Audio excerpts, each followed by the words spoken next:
పరలోక సంబంధమైన ఆహారం కొరకు ఆసక్తిని వ్యక్తపరిచే వారిగా మనం ఉండాలి. భూలోక సంబంధమైన ఆహారం కొరకు వేగురు పడతాం, ఆరాట పడతాం, ఆశపడతాం, దాని కొరకే జీవితం అంతా కష్టపడతాం. ఎవరో ఒక కవి అన్నారు, ఏమన్నారు అంటే, కోటి విద్యలు కూడా కూటు కొరకే అన్నారు. ఎన్ని విద్యలు? విద్యలు కోటి. మరి ఈ కోటి విద్యలు కూడా దేని కొరకు? ఒక కూటు కొరకు. ఎంత ప్రయాసపడినా కూడా జానడు నీకు అదే బ్రతికంత ఇంకేమీ లేదు. అందుకని మనం భూ సంబంధమైన వాటి మీద ఆలోచన కలిగి ఉంటే ఇవే మాటలు వస్తాయి. భూ సంబంధమైన ఆలోచనలో ఉన్న మనము పరసంబంధమైన ఆలోచనలోనికి వెళ్ళాలి. ఈరోజు పరలోకపు యొక్క ఆహారం దొరికే రోజు ఈరోజు. స్తోత్రం కలుగుగాక. ఆ రోజు కొరకు మనం ఆరాటపడి, ఆ రోజు కొరకు కష్టపడి, ఆ రోజు కొరకు ప్లాన్ వేసుకుని, ఆ రోజు కొరకు ప్రయాసపడి, ఆ రోజు కొరకు మనము సమయాన్ని సద్వినియోగం చేసుకునే వారిగా ఉండాలి.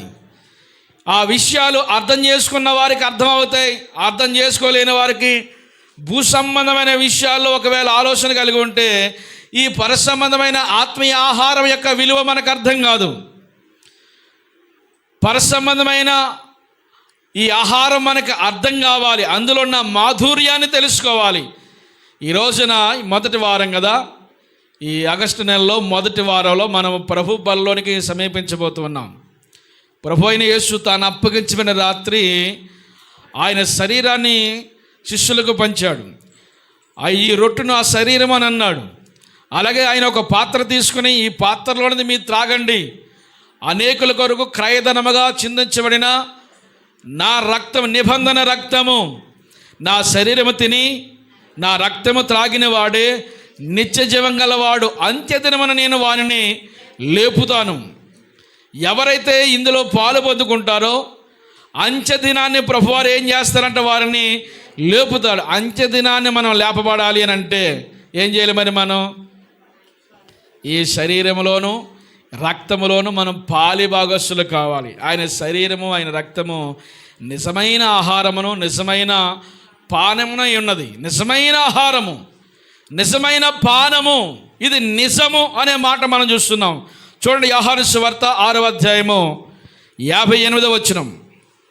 యోహాను సువార్త 6వ అధ్యాయము 58వ వచనం.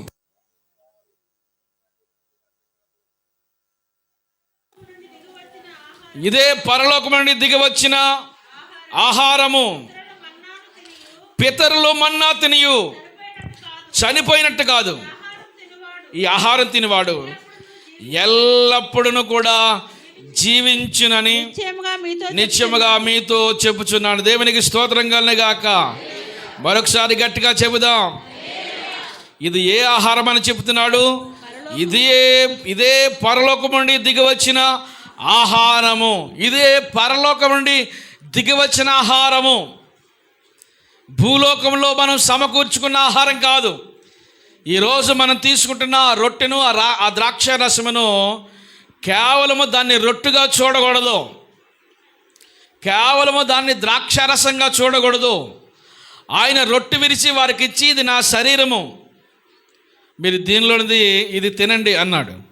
ఆయన పాత్ర తీసుకుని, ఈ పాత్ర నా రక్తము, ఇది మీరు త్రాగండి అంటే, ఇప్పుడు ఆ పాత్రని దగ్గరికి వచ్చినప్పుడు దాన్ని ఎలాగా ఆధ్యాత్మికంగా దాన్ని ఎలాగ అర్థం చేసుకోవాలి అని అంటే, అది దేవుని యొక్క రక్తము, ఇది ఆయన శరీరము, ఇది తిన్నవాడు, ఇది త్రాగినవాడు, వాడిన మాత్రమే వారి నిత్య జీవానికి పాత్రులు. ఆమేన్. మన భూలోక సంబంధమైన వారికి కాదమ్మా సహోదరి, మన నిత్య జీవానికి పాత్రులు, మనం నిత్య జీవానికి వారసులం. దేవునికి మహిమ కలుగునుగాక. చూడండి 54వ వచనం చదవండి. 54వ వచనం. నా శరీరము తిని నా రక్తము త్రాగువాడే నిత్య జీవం గలవాడు, అంత్యదినము నేను వారిని లేపుదును. అంత్యదినాన్ని వారిని నేను లేపుతాను. నా శరీరం నిజమైన ఆహారము, నా రక్తము నిజమైన పానమునై ఉన్నది అంటున్నాడు. నిజమైన ఆహారము కనుక ఆయన శరీరాన్ని మనము తీసుకోవాలి, ఆయన రక్తాన్ని మనము తీసుకోవాలి. చాలామందికి దీంట్లో ఉన్న మాధుర్యము అర్థం కాక అది ఇంకా శరీర సంబంధమైన ఆహారంగా ఒకవేళ దాని పట్ల ఆలోచన ఉంటే మన ఆలోచనలన్నీ మార్చబడాలి. రాయికు దాని మీద మన ఆలోచనలన్నీ మార్చబడాలి. నిజమైన ఆహారము, నిజమైన పానమును, ఇది మన నిత్యత్వానికి చేర్చే మార్గము. ఇందులో మనం క్రమం తప్పకూడదు, క్రమాన్ని మిస్గా కూడా. చాలామంది అదేంటో కానీ నేను సిద్ధపడలేదండి అంటారు. సిద్ధపడకపోతే ఎందుకు మరి ప్రార్థన, దేవుని నమ్ముకోవడం ఏంటి? సిద్ధపాటు ఏంటి? దేని కొరకు వచ్చింది? నేను సిద్ధపడలేదండి, ఈ నెల, ఈ మంత్ నేను సిద్ధపడలేదండి అని కొంతమంది ఏవో కారణాలు చెప్పుకొని అవి తప్పించుకుని ప్రార్థన వరకు ఉండి అందులో పాలు పొందుకోకుండా వెళ్ళిపోయేవారు మరికొందరు. దాన్ని తప్పించుకుని విడనాడు వెళ్ళిపోయేవారు కొందరు. అంటే దేన్ని త్రోసివేస్తున్నావు తెలుసా? నిత్య జీవాన్ని పోగొట్టుకోవడానికి నీవు ముందుంటున్నావు. అందులో పాలు పొందలేదంటే మన అర్థం ఏంటో తెలుసా? నిత్యత్వంలోకి మనం ప్రవేశించలేం. అది నిజమైన ఆహారం. ఆమేన్. ఆహారం లేకపోతే చస్తామా బ్రతుకుతామా? ఆహారం లేకపోతే చస్తావా బ్రతుకుతామా? చస్తాం. ఏ ఆహారం అది? నిజమైన ఆహారం. చాలా ఆహారాలు ఉన్నాయి ఈ లోకంలో, అన్నీ కూడా తినదగిన ఆహారాలు అన్నాయి అంటారా? తినదగిన ఆహారాలు కాదు, తినకూడని ఆహారాలు కూడా తిని ఎన్నో అనర్థాలు తెచ్చుకుని జీవితాలు పతనం చేసుకుంటున్న వారు ఎందరో ఉన్నారు. తినగలిగిన ఆహారం మాత్రమే మనం తినాలి. దేవునికి స్తోత్రం కలుగుగాక. హల్లెలూయా, హల్లెలూయా, హల్లెలూయా. భూ సంబంధమైన వాటి మీద మన దృష్టి పెట్టక పరసంబంధమైన వాటిపైన మన దృష్టి నిలపాలి. ఆ పరసంబంధమైన విషయాలు మనకు అర్థం కాకపోతే దేవుని వాక్యములో ఎన్ని విషయాలు చెప్పనివ్వండి, ఎంతగా చదవరండి, ఎంత అరుచుకుని చెప్పనివ్వండి, ఎంతగా నువ్వు దేవుని సన్నిధికి వచ్చినా కానీ ఏమి ఆత్మీయ విషయాలు అర్థం కాకపోతే ఏమీ అర్థం కావు. ఏం అర్థం కాకపోతే ఏం చెప్పారంటే ఏదో చెప్పారు అని అంటాం, అంతే. ఏదో చెప్పారు, ఏదో విన్నాం అన్నట్టుగా అనుకుంటారు, అంతే. మనకు అర్థం కావాలి. మొట్టమొదటిగా ఆయన శరీరము ఏమని చెప్తున్నాడు? ఆయన, ఇది నా శరీరము, నిజమైన ఆహారము. ఆయన శరీరము నిజమైన ఆహారము, నిజమైన భోజనం. అది ఇది నిజం. ఇక్కడ ఏం కనబడుతుంది? మనకి ఒక నిజం కనబడుతుంది. అంటే మరి అబద్ధం ఉందా? నిజానికి ఆపోజిట్ ఏంటి? అబద్ధం. నిజం ఉన్న కాడ ప్రతి దగ్గర కూడా ఏముంటుంది తెలుసా? అబద్ధం ఉంటుంది. వెలుగు ఉన్న చోట ప్రతి చోట కూడా చీకటి ఉంటుంది. ఆపోజిట్ ప్రతిదీ అబద్ధం. అంటే నిజం కాని ఆహారం కూడా ఉంది. మన జీవితాలు పాడు చేసే ఆహారాలు కూడా ఉన్నాయి. మనం నిజమైన ఆహారం కొరకు ఆరాటపడాలి. ఇప్పుడు మనం దేని కొరకు ఆరాటపడతాం? ఒక అర్ధ గంట కానీ లేట్ అయిందంటే ఆ ఆహారం కొరకు చాలా ఆరాటపడతాం. ఆకలేస్తుందన్న వాళ్ళు చేయొద్దండి. కొంతమంది అడావుడుగా ఏం తినకుండా టైం అయిపోతుందని వచ్చేసిన వాళ్ళు కూడా ఉంటారు. అదేంటే కానీ 9 దాటితే కానీ లేవడానికి ఇష్టపడదు కొంతమందికి. నేను నన్ను ఏమనుకోకుండా చెప్తున్నాను, మీరు ఏమనుకోనంటే చెప్తాను. నన్ను ఏమనుకోకుండా మాట్లాడవేమ్మా. ఉదయాన్నే లేకపోవడం మన జీవితానికి అది చాలా శాపం, దరిద్రం. అది దరిద్రాన్ని మన నెత్తి మీద పెట్టుకుని తిరిగినట్టు అయ్యిద్ది. ఉదయాన్నే లేచిన వాళ్ళు చాలా హెల్తీగా ఉంటారు, ఆరోగ్యకరంగా ఉంటారు. ఆమేన్. ఉదయాన్నే లేచి చక్క మనం చేసుకోవాలి పనులు, మడ్డుగా చేయకూడదు. అదో రకమైన బద్ధకం కొంతమందికి. ఏమండి, నిద్ర అంటేనంట చాలా ఇష్టమంట బాబు. పని చేయడం ఇష్టమంటే బాగుండు, ఆ ఇష్టం ఉండదు. నిద్ర ఏమంట? మా వాడికి నిద్ర అంటే చాలా ఇష్టం, చాలా ప్రాణం పెట్టేస్తాడు మా వాడిని నిద్రకి. బావా చాలా మంచి అలవాటు. ఏమండి, నిద్ర అంటే ఇష్టమేంటి? ఇష్టపడకూడదు అలాంటివి.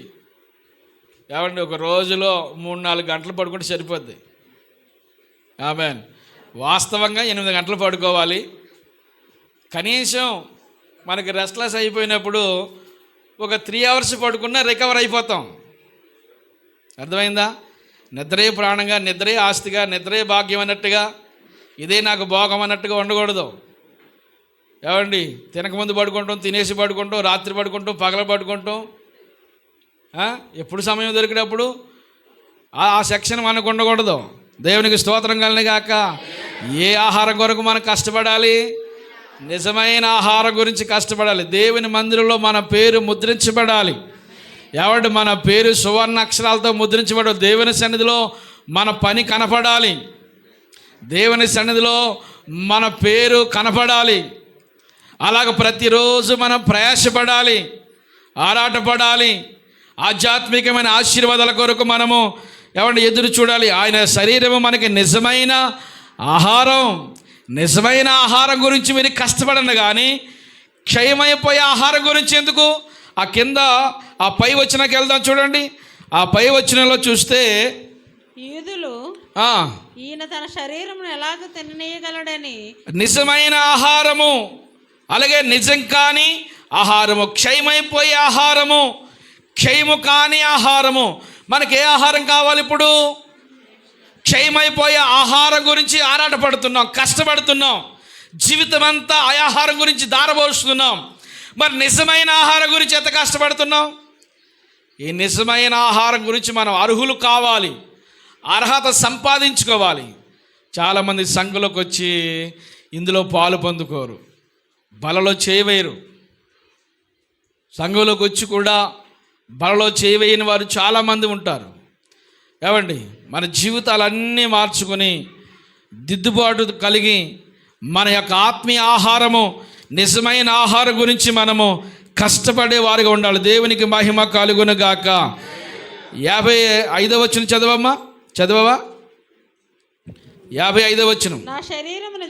నా శరీరము ఎలాంటిది? నిజమైన ఆహారము. నా రక్తము నిజమైన పానమునైనది. నా శరీరం నిజమైన ఆహారము, నా రక్తము నిజమైన పానము.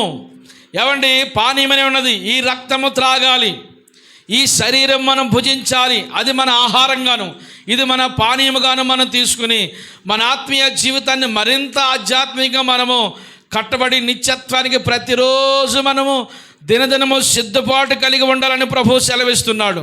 చాలామంది ఆహారం కాని దాని కొరకు, దేని కొరకంటే ఆహారం కాని దాని కొరకు రోకలు ఖర్చు చేస్తూ ఉన్నారు. రోకలు అని అంటే నూకలు కాదు, రోకలు అని అంటే డబ్బు. యెషయా గ్రంథము 55వ అధ్యాయము 2వ వచనం చదవండి. యెషయా గ్రంథము 55వ అధ్యాయం 2వ వచనము చదవాలి. ఆహారము కాని దాని కొరకు మీరు ఎలా రోకలు చెల్లించెదరు? సంతృప్తి లేని దాని కొరకు ఎందుకు మీ కష్టార్జితము వ్యర్థము అంటే చాలా మంది ఏం చేస్తున్నారు తెలుసా? ఆహారం కాని దాని కొరకు వారి ధనాన్ని వ్యయం చేస్తున్నారు. వినాలి వినాలి వినాలి వినాలి వినమ్మా, తర్వాత ఇంటికి వెళ్ళి పడుకుంది. కానీ దేవుని స్తోత్రం కలుగును గాక. అందరూ స్తోత్రం చెప్పండి. హల్లెలూయా. ఎక్కడ పడుకోవాలి? అక్కడే పడుకోవాలి. కనుక మనము ఆహారం కాని దాని కొరకు ఏం చేస్తున్నారు? చాలామంది రోకలు ఖర్చు చేస్తున్నారు. పానపరక ఎప్పుడైనా తిన్నారా మీరు? తిన్నావమ్మా? అది మనం తినవలసిందా? ఒక వ్యక్తి చూశాను, చూస్తుండగానే పొగాకు ఉంటుంది కదా, అది నవ్వులేసి ఆడు ఊసాడు. ఇంకా ఎంత ఒళ్ళు బెంచెక్కిపోయిందో. చాలా దరిద్రం. తినగలిగిన ఆహారాలు అయ్యి ఒకడు పొద్దుటే లేచి తాగేస్తున్నాడు వెళ్ళి. మా ఒడి దాంతోనే కడతాడండి మొఖం. దేంతోనట? అదొక మళ్ళీ బిరుదు, అదొక బిరుదులా ఫీల్ అయిపోతున్నారు. ఏమండి, ఈరోజు చిన్న చిన్న పిల్లలు ఏమంటే భయంకరమైన రీతిలో ఆహారం కాని దాని కొరకు ఏం చేస్తున్నారంట? వారు ధనాన్ని వ్యయం చేస్తున్నారు. పొద్దస్తమాటు కష్టపడతాడు. ఆ కష్టపడిందంతా ఆహారం కాని కొరకు వారు దాన్ని వ్యయం చేసేసుకుంటున్నారు. చాలామంది చాలా ఆస్తిపరులు. ఈ బ్యాడ్ హ్యాబిట్స్ వల్ల ఈ రోజున కుటుంబాలు విచ్ఛిన్నం అయిపోయినాయి. చాలా కుటుంబాలు ఏమంటే ఏది ఆహారమో ఏది ఆహారం కాదో మనకు అర్థం తెలియాలి. స్తోత్రం కలను గాక. అందరూ స్తోత్రం చెప్పండి. ఆహారం కాని దాని కొరకు ఏం చేస్తున్నారు? అది నిజమా? నిజమదేమైనా నిజం కాదు, నిజం కాదు. ఈ రోజున తినకూడని ఉన్నాయి, ఫాస్ట్ ఫుడ్స్ వచ్చినాయి. ఏం తిన్నారంటే ఎన్ని అనర్థాలు. వారెవరికో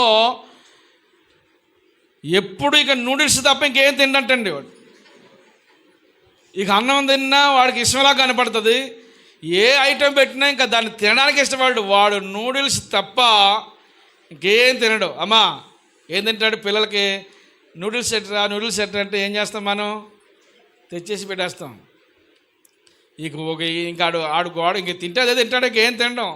పొలకి ఎలాగోలా ఏడుస్తుంటే తెచ్చి పెట్టేస్తున్నారు.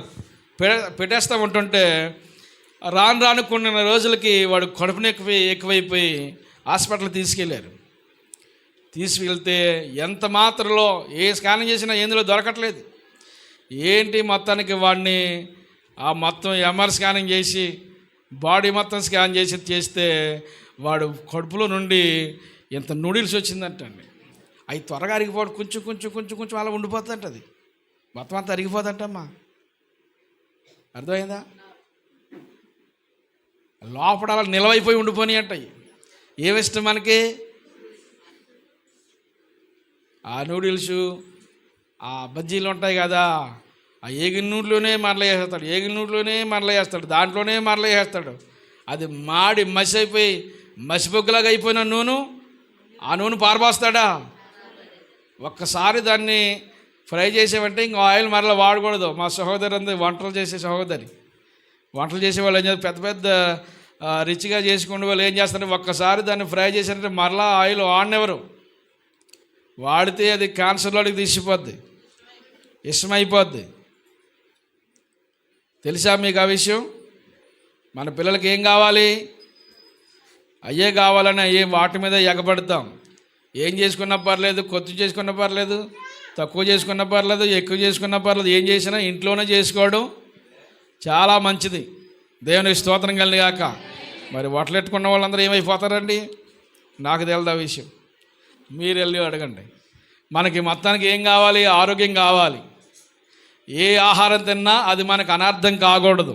స్తోత్రం కలిగి గాక. ఆహారం కాని దాని కొరకు ఏం చేస్తున్నారు ఈ రోజున?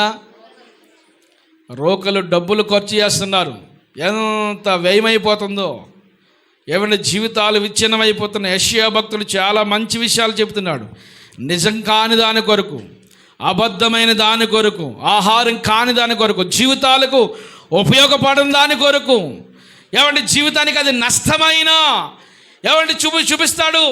ఆ కైనీ ఉంటుంది కదా ప్యాకెట్, దాని మీదే ఇది క్యాన్సర్ వచ్చిన ఒక దవడ వేస్తాడు. చూసారు ఎప్పుడైనా? అది పక్కనెట్టామందని చూసావు ఎప్పుడైనా? క్యాన్సర్ వచ్చిన దవడ ఉంటుంది కదా, ఇదంతా కన్నం పడిపోయి ఉంటుంది.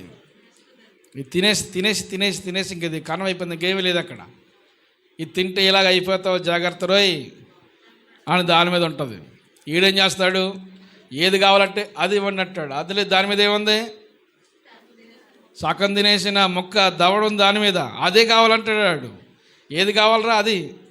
పర్లేదు. ఎలాగైపోయినా పర్లేదు. అదే తర్వాత కుటుంబాలు ఏమైపోయినా పర్లేదు. ఎంత భయంకరమైన కఠినమైన హృదయాలతో మనుషులు వ్యవహరిస్తున్నారో. ఆహారం కాని దాని కొరకు, జీవితాలు పాడు చేసేవా దాని కొరకు. మరి ప్రభు మన కొరకు సిద్ధపరిచిన ఆహారం అయితే ఇది నిజమైన ఆహారము. స్తోత్రం కలుగును గాక. ఈ నిజమైన ఆహారం గురించి ఎంతమంది ప్రిపేర్ అయి ఉన్నారు? ఎంతమంది ఈ ఆహారం గురించి సిద్ధపాటు కలిగి ఉన్నారు? ఎంతమంది ఈ ఆహారం కావాలని వేగురు పడుతున్నారు? ఎంతమంది ఈ ఆహారం గురించి తపన పడుతున్నారు? దీని కొరకు దీని గురించి ఆలోచనే లేదు మనుషులకు. అసలు దీని గురించి ఏ విధమైన భావాలు వారి హృదయంలో లేవు. ఏదో చేసుకుంటున్నారు అన్నట్టు కొంతమందికి అర్థమైంది. కానీ ఇది మనకి నిత్యత్వానికి నడిపించే ఆహారము. ఈ ఆహారం ఏలియా దేవుడిచ్చిన ఆహారం తిన్న తర్వాత 40 అమ్మా నువ్వు కల్ముషమంటే నాకు ప్రాణం చాలా బాధ కలుగుతుంది.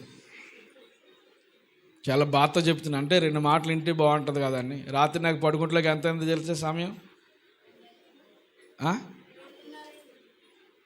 ఎలా చెప్తున్నావురా నువ్వు? దేవుని స్తోత్రం కలిగాక అందరి స్తోత్రం చెప్పండి. ఆడన్న టైం నిజమే. పాస్టర్ గారు 1:30 ఫోన్ చేసింది నాకు. మర్చిపోయావా టైము, ఎక్కడున్నావు, ఎక్కడికన్నా వెళ్ళిపోయినా అనుకున్నా, మరి ఏంటో మరి తెలియదు కానీ ఇంకా అప్పుడు ఇక్కడ పైన ఉన్నాను. ఏమండి, దేవుని విషయాలు అనేకమైన విషయాలు నేర్చుకోవాలి. ఏం చేయాలి మనం? నిజమైన ఆహారం. నిజం మన జీవితాన్ని బ్రతికిస్తుంది. ఆమేన్. నిజం మనకి ఆశీర్వాదకరమైంది. నిజం మన బ్రతుకునకు విలువనిస్తుంది. అబద్ధం శాపం తీసుకొస్తుంది, అనర్థాలు తీసుకొస్తుంది. అబద్ధం వైపు మనం పరుగులు ఎత్తద్దు, నిజం వైపు మాత్రమే మనం పరుగులు ఎత్తుదాం. దేవునికి స్తోత్రం కలిగిన గాక. ఇర్మియా గ్రంథం చూడండి, 2వ అధ్యాయం 13వ వచనం. ఇర్మియా గ్రంథము 2వ అధ్యాయం 13వ వచనం. నా జనులు 2 నేరములు చేసి ఎన్ని నేరాలు చేశారంట? ఎన్ని నేరాలమ్మా? 2 నేరాలు చేశారు. జీవము గల ఓటనైనా, జీవజలము కలిగిన ఊట అయినా నన్ను విడిచి ఉన్నారు. తమ కొరకు నన్ను విడిచిపెట్టారు. విడిచిపెట్టి తమ కొరకు తొట్లను అనగా ఆ తొట్లు ఎలాంటివి అని అంటే బద్దలైపోయి నీళ్లు నిలవని తొట్లను వారి కొరకు తొలిపించుకున్నారంట. ఆ జనులు చేసిన నేరాలు 2 ఏంటో తెలుసా? 1, జీవజలపు ఊట అయిన దేవుని విడిచిపెట్టేశారు. జీవజలాలు ఇచ్చి బ్రతికించే ఊట అయిన దేవుని విడిచిపెట్టేశారు. ఏమండి, ఆ ఊట లేకపోతే వారి జీవితం అంతా దప్పికతోనే ఉండిపోతారు. వారి దాహము తీరదు. జీవజలపు ఊట అయిన దేవాతి దేవుడిని విడిచిపెట్టేశారు. ఆ దేవుడు మాకొద్దు, ఆ ఊటలు మాకొద్దు, మా బ్రతుకులో ఏమేమి బ్రతుకు, ఎండిన నేలలో ఎడారి జీవితాలు పతనమైపోతున్నా కానీ ఏమండి, ఆయన దగ్గరికి రావడానికి ఇష్టపడిన వారు ఎంతోమంది జీవితంలో విసిగి వేసారిపోయి మూడైపోయి ఏమీ లేకుండా ఎన్ని కోల్పోయినా, ఎంత నష్టం అనిపిస్తున్నా, ఎన్ని కష్టాలు అనిపిస్తున్నా, దేవుని వైపు తిరగని మనస్తత్వాలు చాలా ఉన్నాయి. కఠినమైపోయిన హృదయాలు సమాజంలో. వీళ్ళందరినీ మనం ఏం చేయాలి తెలుసా? జీవజలపు ఊట అయినా దేవుని దగ్గరికి వారిని నడిపించాలి. స్తోత్రం కలిగిన గాక. హలో, ఎక్కడ నడిపించాలి? జీవజలపు ఊట అయినా దేవుని దగ్గరికి మనం నడిపించాలి. ఆ జీవజల నది అయిన దేవుని దగ్గరికి వస్తే ఎండిన ఎడారి లాంటి మన బ్రతుకులు మరలా సిగిరిస్తాయి. మోడైపోయి ఆకులు రాలిపోయి ఇక నీ విచ్ఛిన్నమైపోయిన జీవితాలు మరలా సిగిరింపజేసే దేవుని దగ్గరికి వస్తే మన బ్రతుకులు బాగుపడతాయి. అలాంటి దేవుని విడిచిపెట్టేశారంట వీళ్ళు. అలాంటి దేవుని విడిచిపెట్టేసి వారి సొంత ప్లాన్లు. చాలామంది ఎలాగుంటుందో తెలుసా? సొంత ప్లాన్లు. వారికి వారే స్కెచ్ చేసుకుంటారు, వారికి వారే నిర్ణయాలు తీసుకుంటారు, వారికి వారే భావోద్రేకాలు వ్యక్తపరుస్తూ ఉంటుంటారు. వారికి వారు తొలిపించుకున్న తొట్లు ఎలాంటివి? బద్దలైపోయిన తొట్టులు. బద్దలైపోయిన తొట్టులో నీళ్ళు ఉంటాయా సహోదరి? ఉండవు. నీళ్ళు నిలబడవు. నీళ్ళు వేసిన వెంటనే పోతాయి. మరలా నీళ్లు నిలవని తెలిసినా కానీ వాళ్ళు కొరకు వాళ్ళు బద్దలైపోయిన ఈ తొట్లను ఏర్పాటు చేసుకుంటూ ఉన్నారు. ఏమండి, వారు తెలిసి చేస్తున్నారు, తెలియజేస్తున్నారంటే చూసి చూసి చూసి నిజదేవుని యొక్క ఒడిలో ఉండవలసిన వారు లోకంలోనికి వెళ్ళిపోతున్న వారు ఎందరో. నిజం కాని దాని వైపు మనుషులు పరుగులెత్తుతున్నారు. జీవజలపు ఊట అయిన దేవుని విడిచిపెట్టేశారు. ఎన్ని మార్లు హెచ్చరిక చేశాడు ఇర్మియా ద్వారా తన ప్రజలకు. హలో, ఎన్ని మార్లు హెచ్చరిక చేశాడు. వినండి వినండి వినండి వినండి వినండి వినండి వినండి అంటే విన్నారా? ఎన్ని మార్లు హెచ్చరికలు చేసినా ఇర్మియా ఎప్పుడు చెప్పినా ఏడుస్తూ కన్నీరు కారుస్తూ ఏమండి ఆయన ప్రకటిస్తూ ఉండేవాడు. ఆయన తల జలమయముగా మారిపోతూ ఉండేది. కన్నీరు ఏరులై పారుతూ ఉండేవి. విలాప వాక్యములు అంటే ఏడుస్తూ, విలాపం అనగా ఏంటి? ఏడ్పు. ఏడుస్తూ ఏడుస్తూ ఏడుస్తూ తన ప్రజలకు ప్రకటిస్తూ ఉండేవాడు. ఇర్మియా మెసేజ్ ప్రారంభం నుండి ముగింపు వరకు ఒకే ఒక మెసేజ్. ఏంటి ఆ మెసేజ్? మారండి. ఏంటి ఆ మెసేజ్? మారండి. ఓ నా ప్రజలారా, ఉత్తర దిక్కు నుండి భయంకరమైన ఉపద్రవం రాబోతుంది. దేశానికి వినాశనం రాబోతుంది. దేశానికి విపత్తు రాబోతుంది. మార్పు చెందాలి మీరు. వస్తున్నవాడు గెద్దవలే ఎగిరి దేశం మీద చొరబడతాడు. మహాక్రూరత్వం దేశం మీద కక్కుతాడు, దేశాన్ని విచ్ఛిన్నం చేస్తాడు. మీరు మీ కొరకు మీరు సొంత ప్లాన్లు ఉండొద్దు. బద్దలైపోయిన తొట్లు మీరు ఏర్పాటు చేసుకుని నిజదైన యొక్క సంరక్షణలో ఉండకుండా మీ కొరకు మీరే ప్లాన్లు వేసుకుంటున్నారు. రక్షించలేడు, సహాయం చేయలేడని తెలిసి కూడా ఐగుప్తీ రాజు సహాయంకి వెళ్తూ ఉన్నారు. హలో, ఎక్కడికి? రక్షించలేడు, సహాయం చేయలేడు, వాళ్ళ ద్వారా ఇతనికి రక్షణ కలగదు. అయినా కానీ ఐగుప్తీ రాజు యొక్క సహాయానికి వెళ్తున్నాడు. గతంలో దేవుని పాదాలు పట్టుకుంటే, దేవుని మీద ఆధారపడితే, దేవుని సన్నిధిలో మొరలెడితే, ప్రార్థిస్తే ఎన్నో విజయాలు ఇచ్చాడు కదా. ఆ దేవుని చెంతకు రావాలని ఆలోచన ఉండాలి కదా వీళ్ళకి. లేదు లేదు లేదు, వారి కొరకు సొంత ప్లాన్లు వేసుకొని బద్దలైపోయిన తొట్లను వారు తొలిపించుకున్నారంట. అది వారికి రక్షణ ఇవ్వలేదు, అది వారి దాహం తీరలేదు, అది వారి జీవితాలు బాగుపరచలేదు, అది వారి కుటుంబాలు నిలబెట్టలేకపోయింది. ఈ జనులు చేసిన నేరాలు ఎవరిని దేవుడు సహించలేకపోతున్నాడు. ఇర్మియా ద్వారా ఎన్ని హెచ్చరికలు ఇచ్చినా, రే ఇర్మియా వస్తున్నాడు, ఇర్మియా వస్తున్నాడు ఎవరైనా అన్నారనుకోండి, వస్తున్నాడా, హలో ఇర్మియా వస్తున్నాడు, ఏం చెప్తాడు ఇర్మియా మెసేజ్ ఏంటి చెప్పాలమ్మా? ఇర్మియా మెసేజ్ చెప్పాలి మీరు. ఇర్మియా ఏం చెప్తాడు? వస్తున్నాడు. ఇంకేం చెప్తాడా? మారండి అని చెప్తున్నా, వినలేకపోతున్నాను రోజుని అని ప్రజలు ఇసుకుండేవారంట. ఇసుకుండేవారు ప్రజలు కొట్టారు ఇర్మియాను. నీ లేని గోతులో శవాల గొయ్యి అంటారు దాన్ని. ఆ గోతులు వేసేసారు, బురద తప్ప నీళ్ళు ఉండవు అందులో. ఆ గతంలో పడేసిన శవాలు ఎన్నో ఉండేవి. రాజుల యొక్క ఆస్థానంలో ఇలాంటివన్నీ జరుగుతూ ఉండేవి. భయంకరమైన రీతిలో హింసలు, ఎన్ని హింసలు జరిగినా దేవునికి ఒక కడ వరకు ఒక నమ్మకమైన పరిచారకుడిగా నిలబడ్డాడు. దేవునికి మహిమ కలుగునుగాక. హల్లెలూయా, హల్లెలూయా. వారి సొంత ఆలోచనలు అంటే దేవుని పరిచర్యలో ఎప్పుడు కూడా సొంత ప్లాన్లు పని చేయవు. దేవుని సన్నిధికి వచ్చేటప్పుడు నీ సొంత నిర్ణయాలు పని చేయవు. మన సొంత ఫీలింగ్స్ ద్వారా నడవకూడదు. మన సొంత నిర్ణయాలు అన్నీ విడిచిపెట్టాలి, దేవుని నిర్ణయంలోకి రావాలి. ఇప్పుడు బలలోనికి మనం సమీపించబోతున్నాం. నిజమైన పరలోకపు యొక్క ఆహారాన్ని తీసుకుంటున్నాం. పరలోకపు ఆహారం తీసుకునేటప్పుడు మన సొంత ఆలోచనలన్నీ విడిచిపెట్టాలి. Amen, amen, amen, amen. సొంత ఆలోచన విడిచిపెట్టాలి.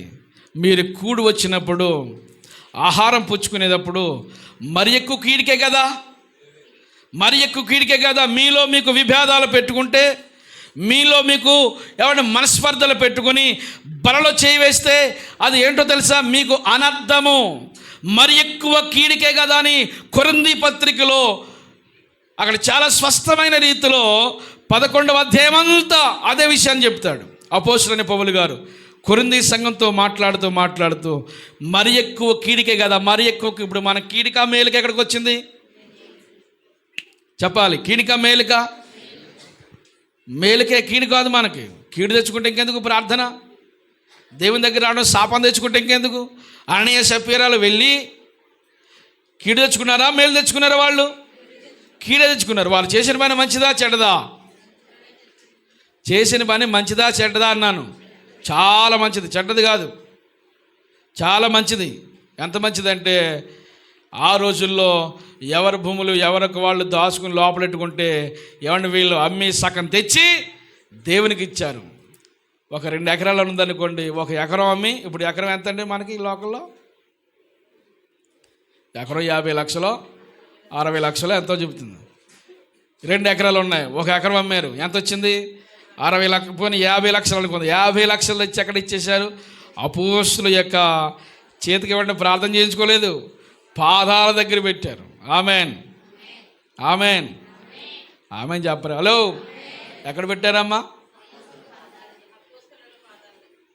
ఎంతకాలకి ఇచ్చాను, కనీసం కొంచెం పైన ప్రార్థన చేయలేదట్టి అనుకుని మనం గాబరపడిపోతాం. అపోస్తుల యొక్క పాదాల దగ్గర పెట్టేసి వెళ్ళిపోయారు.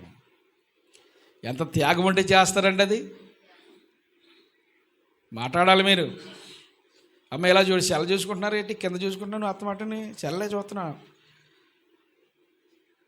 మరి ఎందుకు దానికి చూస్తావు? విడిచిపెట్టి ఇంటికి వెళ్ళి చూద్దుగా. దేవుని స్తోత్రం కలిగిన గాక. అందరు స్తోత్రం చెప్పండి.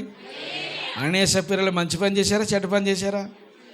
మనకంటే మంచోళ్ళ, మనకంటే చెడ్డోళ్ళ వాళ్ళు, మనకంటే మహానుభావులు వాళ్ళు.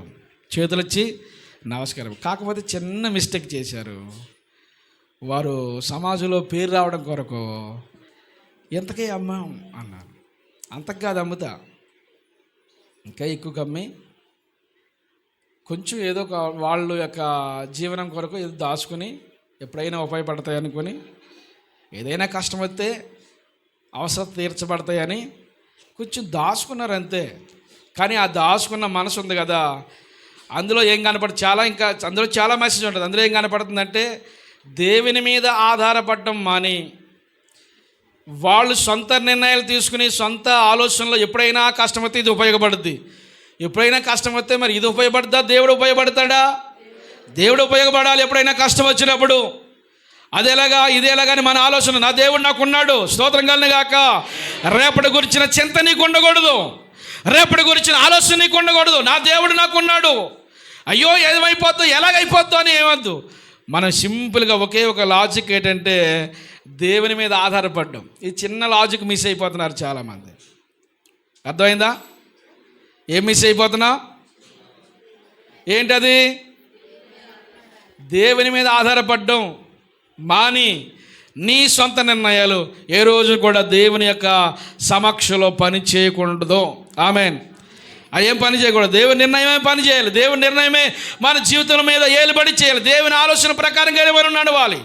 నీ సొంత ప్లాన్ విడిచిపెట్టాలి.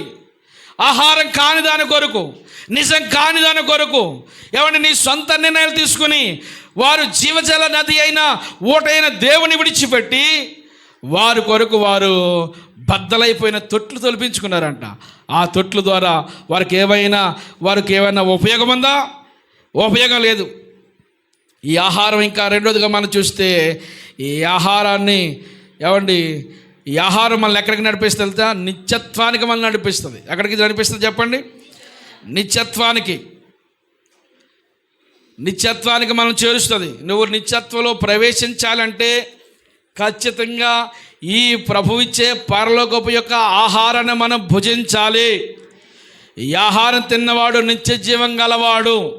నిత్యత్వంలో ఈ వ్యక్తి ప్రవేశిస్తాడు. క్షయమైపోయే ఆహారము, క్షయమ కాని ఆహారం ఇది. మనకి ఏ ఆహారం ఇష్టమో? క్షయమైపోయే ఆహారము.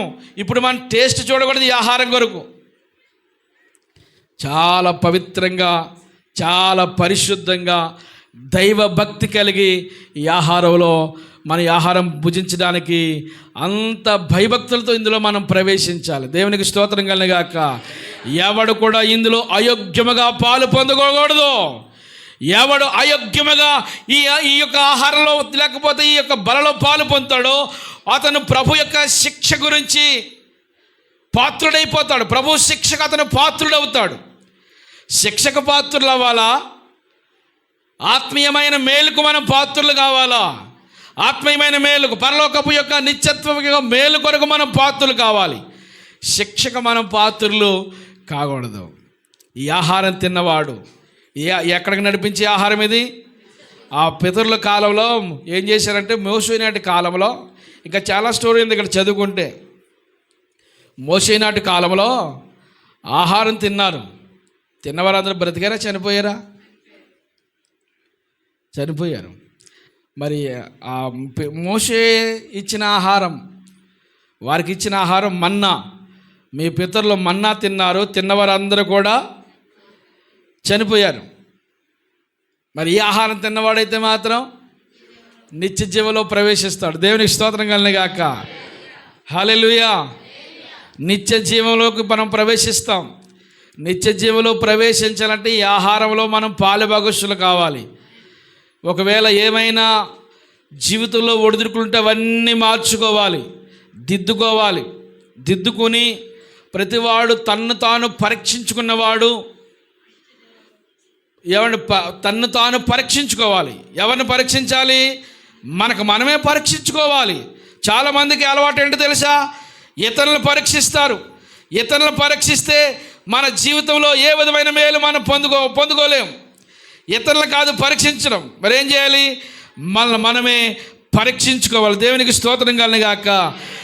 ఆ కొరింథీ పత్రిక 11వ అధ్యాయము 28వ వచనంలో కాబట్టి ప్రతి మనుషుడు తను తాను పరీక్షించుకోలేవలను అలాగూ చేసి ఆ రొట్టెను తిని ఆ పాత్రలోనిది త్రాగవలను. ప్రభు శరీరమని వివేచింపక తిని త్రాగవాడు తనకు శిక్ష విధి కలుగుటకే తిని త్రాగుచు ఉన్నాడు. ఎందుకు ప్రభు వినాలి, ప్రభు శరీరం మీ దగ్గరికి వస్తుంది, అది రొట్టెగా చూడకూడదు. ఎలా చూడాలి? ప్రభు శరీరం వివేచింపక తిని త్రాగువాడు, ఇది కేవలము ఏదో ఒక లోక సంబంధమైన ఆహారంగా మనం ప్రతి దాన్ని కూడా ప్రభు చెప్పిన దాన్ని ఆత్మీయమైన రీతిలో మనం తీసుకోవాలి. కేవలం ఇది శరీర సంబంధమైన ఆహారంగా తీసుకుంటే అది ఎక్కువ కీడు అంట, మనకి ఎక్కువ కీడు. ప్రతివాడు తన్ను తాను ఏం చేయాలి? ఇప్పుడు మనము పరీక్షించుకోవాలి. ఇది పరీక్షణ కాలం. దేవునికి స్తోత్రం కలుగుగాక. ఇది పరీక్షించుకునే సమయం. ఎవరిని చెప్పాలి? ఎవరిని పరీక్షించాలి? మనం ఆవిడని పరీక్షిస్తావా? నువ్వు పరీక్షిస్తావమ్మా? ఏం చేయాలి మరి? ఏం చేస్తుందంట ఈవిడి? ఎక్కడికి వెళ్తుందంట?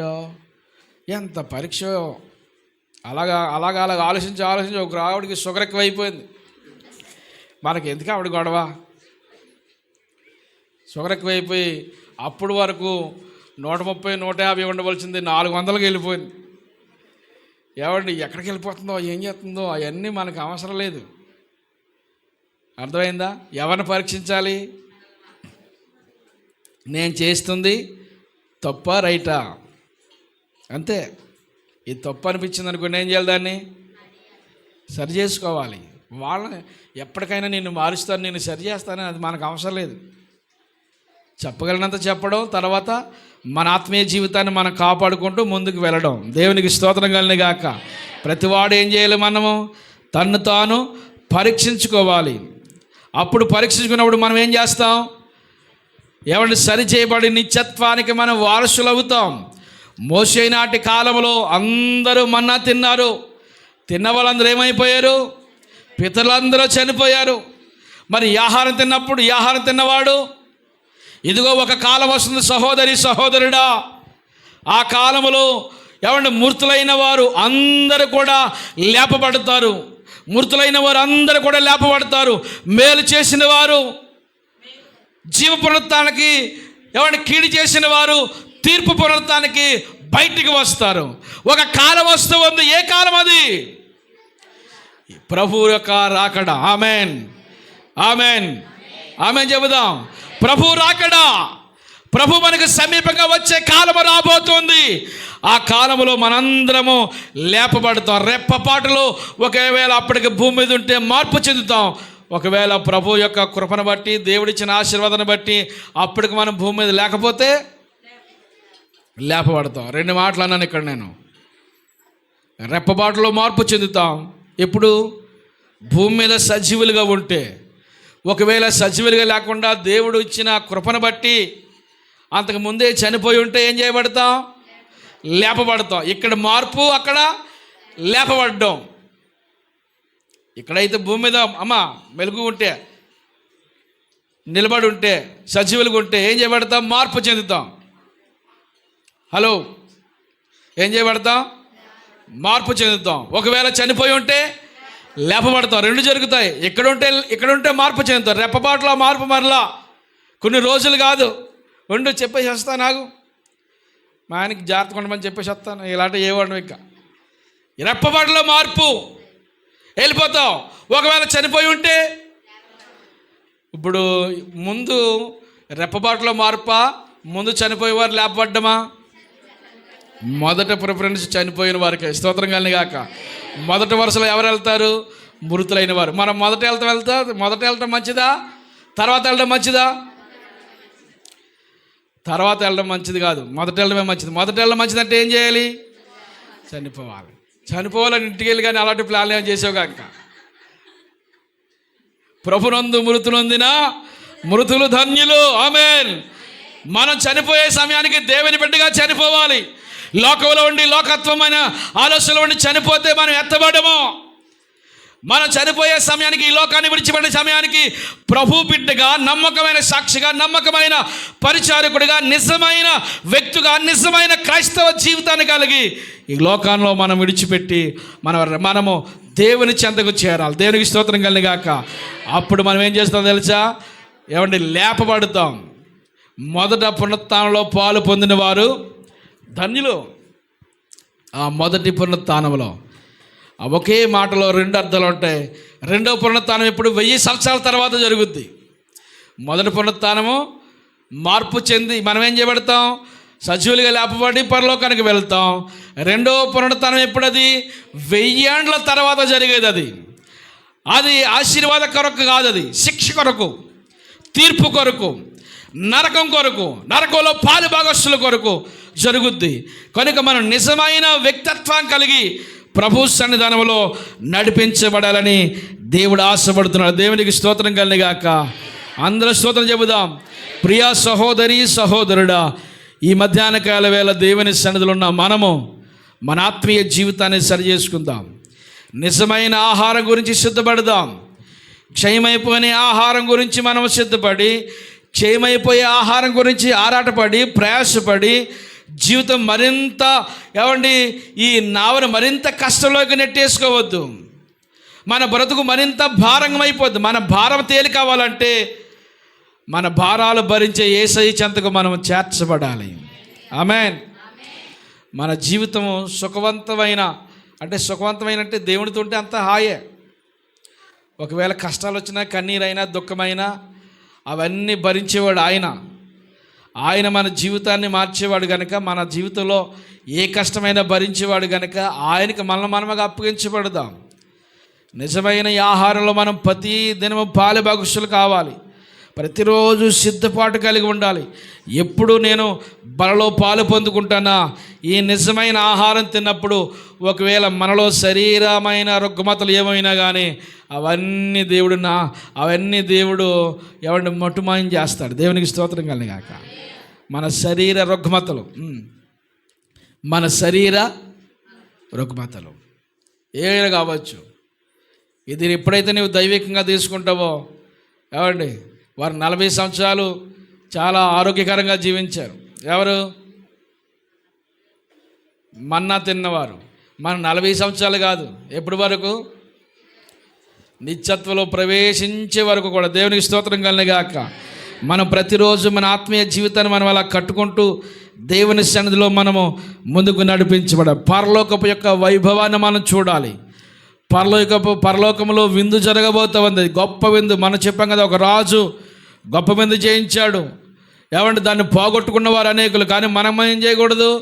పోగొట్టుకోకూడదు. దినదినం అర్హత మనం మరింత ఎక్కువ అవ్వాలి. మరింత జీవితం ఆశీర్వాదకరంగా మలుచుకుని దేవుని రాజ్యం గురించి మనం సిద్ధపడతాం. ఈ ఆహారాన్ని మనం భుజిద్దాం. అనేకుల్ని పాలు భాగస్తులు చేయడం కొరకు ప్రిఫరెన్స్ ఇవ్వాలి. మనము అనేకుల్ని సమకూర్చాలి. స్తోత్రం కలిగాక. హల్లెలూయా. రాజు విందు చేయించాడు కదా, గొప్ప విందు. రండని ఏం చేయించాడు? పిలిచాడు. అనేకుల్ని తృణీకరిస్తున్నారు చాలామంది. ఎంతమంది తృణీకరించినా కానీ మనం చెప్తూనే ఉండాలి. ఆ చెప్తున్నప్పుడు నిందలు జరగవచ్చు, అవమానాలు జరగవచ్చు, అపనిందలు రావచ్చు, మన మీద దూషణ జరగవచ్చు, ఒకవేళ కొట్టొచ్చు, అవసరమైతే మరొక అడుగు ముందుకు వేసి చంపొచ్చు. చివరికి ఒక వచనం చూపించిన ముగ్గు చేసుకుందామా? చివరికి ఒక వచనం చూపించిన ప్రకటన గ్రంథంలోకి వెళ్దాం.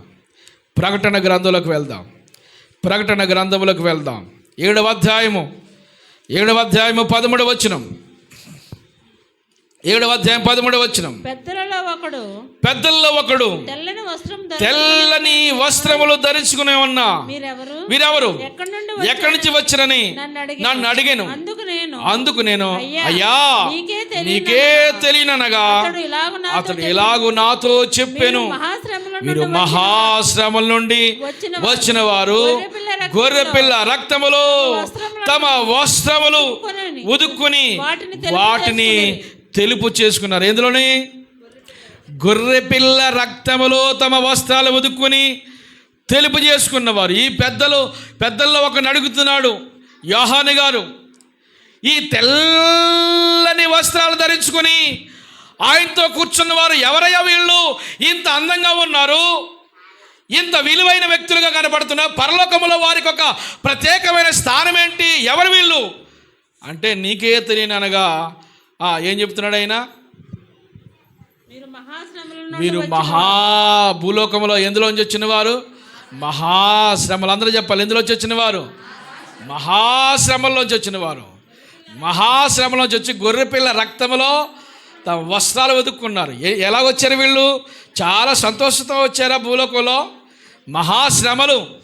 భూలోకంలో హింసించబడుతున్నవారు, కొట్టబడుతున్నవారు, ద్వేషించబడుతున్నవారు, వెలివేయబడుతున్నవారు, ప్రభు గురించి శ్రమలు అనుభవిస్తున్నవారు, ప్రభు గురించి చంపబడుతున్నవారు, హతసాక్షులుగా మారబడుతున్నవారు, ఎందరో వీళ్ళందరికీ ఒక ప్రత్యేకమైన స్థానము. దేవుని గురించి ఇక్కడ మనం హింసించబడుతున్నామా? పరలోకంలో నీకేముంటుంది తెలుసా? ఒక ప్రత్యేకమైన స్థానం ఉంటుంది. పరలోకంలో ఒక మంచి ఆశీర్వాదం ఉంటుంది. అంతటి ప్రత్యేకమైన స్థానం మనకు ఉంటుంది. అక్కడ ఆ స్థానం మనకు కావాలంటే భూలోకంలో శ్రమలు, కష్టాలు మనకు మేలా కీడా? ఒకవేళ కష్టం రావచ్చు, దుఃఖం రావచ్చు, వేదనలు రావచ్చు, ప్రతికూలత మన జీవితంలో ఎదురవచ్చు. అన్నిటి కొరకు మనం ఓర్చుకొని కడ వరకు నమ్మకమైన సాక్షులుగా మనం నడిపించబడదాం. ఆమేన్ చెప్పాలి, ఆమేన్ చెప్పాలి. మనం పరలోకములో ఒక ప్రత్యేకమైన స్థానము ప్రభు మనకిస్తున్నాడు, తన బిడ్డలకు ఇస్తున్నాడు. గొర్రె పిల్ల విలువైన రక్తములో కడుగబడి నేను రక్షణ పొందితి. గొర్రె పిల్ల విలువైన రక్తములో కడుగబడి నేను రక్షణ పొందితి.